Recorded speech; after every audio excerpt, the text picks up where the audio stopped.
Il n'a ni beauté ni éclat pour attirer nos regards, ni rien dans son aspect qui pût nous le faire aimer. Il était méprisé, abandonné des hommes, homme de douleur, connaissant la souffrance, un objet à la vue duquel on se couvre le visage. Ésaïe 53, 1, 4. Lui, le précieux rejeton, lui le bien-aimé du Père, il serait le méprisé des hommes. Un homme de douleur connaissant la souffrance.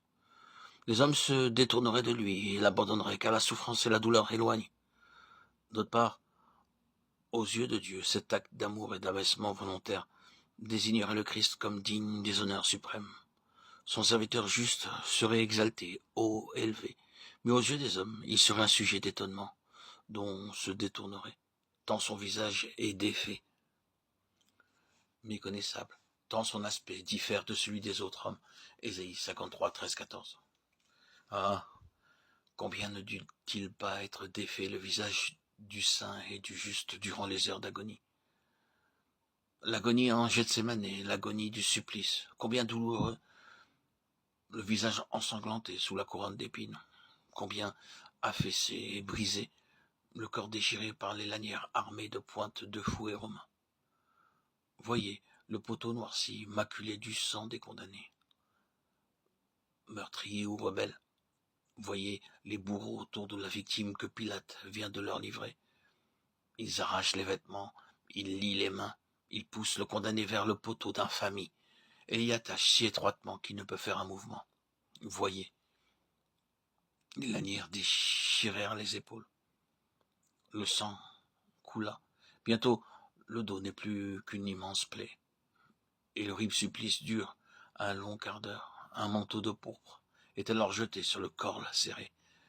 Des épines sont tressées en couronne et pressées sur le front de la victime. Ô amour insondable, que n'as-tu pas souffert pour moi? Le prophète nous révèle jusqu'aux pensées du Christ, aux heures du supplice. Je n'ai pas résisté, je n'ai pas reculé. J'ai livré mon dos à ceux qui me frappaient, et mes joues à ceux qui m'arrachaient la barbe.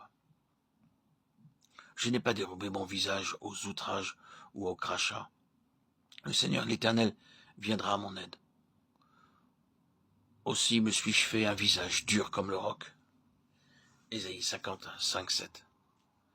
Les hommes se détournèrent du sein de Dieu en cette heure tragique, et il semblait que Dieu lui-même dérobât sa face. Au moins, les disciples qui l'avaient vu transfiguré sur la montagne se souvinrent alors de la gloire qui était comme cachée sous l'enveloppe corporelle. Hélas, eux aussi l'abandonnèrent. Ce fut bien l'heure des ténèbres dans toute son horreur, l'heure de toutes les angoisses, l'heure des abandons, l'heure de la défaite apparente.